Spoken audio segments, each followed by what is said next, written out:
한국 최대 공장 중 한 곳에 아주 특별한 신입사원이 나타났습니다. 그런데요, 이 신입사원 때문에 오히려 갈등이 시작됐다고 해요. 도대체 무슨 일인지 지금부터 한번 자세히 들여다보겠습니다. 네, 맞습니다. 바로 로봇기예요. 우리가 보통 뭐랄까 최첨단 기술의 상징처럼 생각했던 바로 그 로봇이잖아요. 근데 이제는 저 뜨거운 용광로가 있는 거대한 제철소 현장을 직접 막 돌아다니고 있는 거죠. 바로 여기서 오늘 이야기의 핵심적인 갈등이 드러납니다. 아니, 분명 안전을 위해서 도입한 기술인데 어째서 이게 새로운 위협이다, 이런 말까지 나오는 걸까요? 이 논란의 한가운데 바로 충남 당진에 있는 현대제철 공장이 있습니다. 회사가 지난 8월에 이 무인 순찰 시스템을 공식적으로 도입했다고 발표했거든요. 자, 그럼 이 로봇계의 임무가 뭐냐? 회사가 공식적으로 밝힌 역할은 이렇습니다. 사람이 없는 곳을 순찰하면서 위험 요소를 미리 찾아내고 또 사람이 혹시 놓칠 수 있는 부분까지 보완해서 사고를 막겠다는 거예요.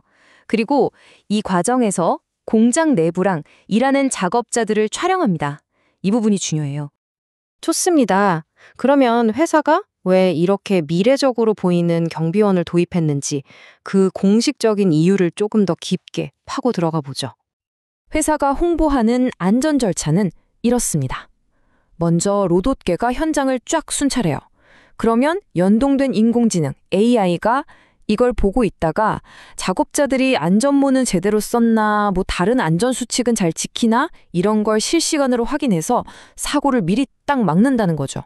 와, 듣기에는 정말 완벽하고 이상적인 그림이죠? 하지만 회사가 그리는 이런 이상적인 그림과는 달리 실제 공장 현장에서 들려오는 이야기는 완전히 딴판입니다. 한 30대 하청 노동자의 말인데요. 한번 들어보시죠. 로봇계 살 돈으로 낡은 설비나 작업 환경을 먼저 개선했으면 안전이 훨씬 나았을 거다. 이 한마디가 노동자 측 주장의 핵심을 그대로 보여줍니다. 한마디로 우선순위가 틀렸다는 거죠. 이 화면을 보시면 상황이 아주 명확하게 보일 겁니다. 왼쪽 회사 측은 첨단 로봇, AI 감시, 이런 하이테크에 집중하고 있어요. 반면에 오른쪽 노동자들은 뭘 요구하냐면요. 낡은 시설에 투자해달라, 기본적인 환경을 개선해달라, 이런 것들이에요. 심지어 제대로 작동하는 냉난방 시설이나 쉴 수 있는 휴게 공간 같은 정말 기본적인 것들을 말하고 있죠. 이 우선순위 문제 말고요. 노동자들이 제기하는 또 다른 어쩌면 더 개인적인 우려가 있습니다. 바로 끊임없이 감시당하고 있다는 그 기분이죠.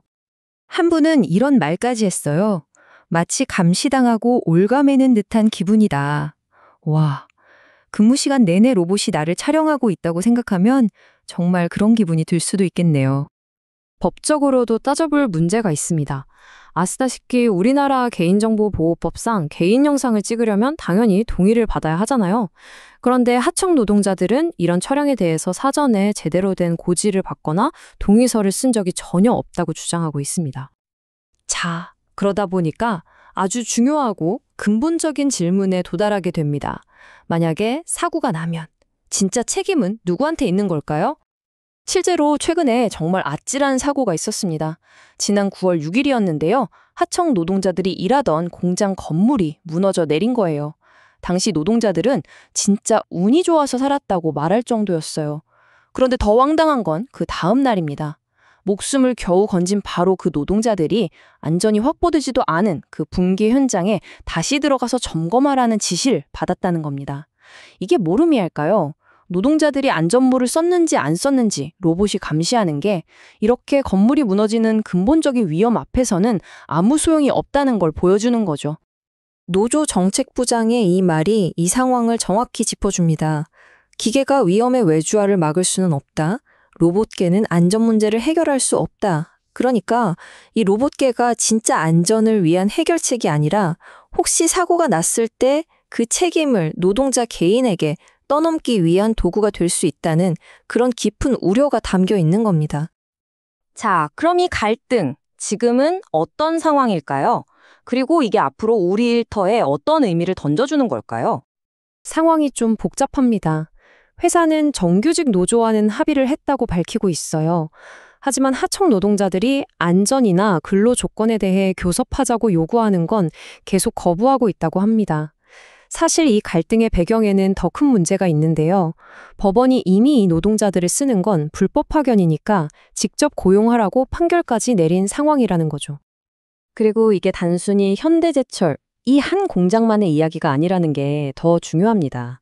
우리나라의 다른 여러 주요 산업 현장에서도요, 근본적인 시설 개선보다는 이런 이동식 감시 카메라 같은 걸 늘리는 비슷한 흐름이 나타나고 있거든요.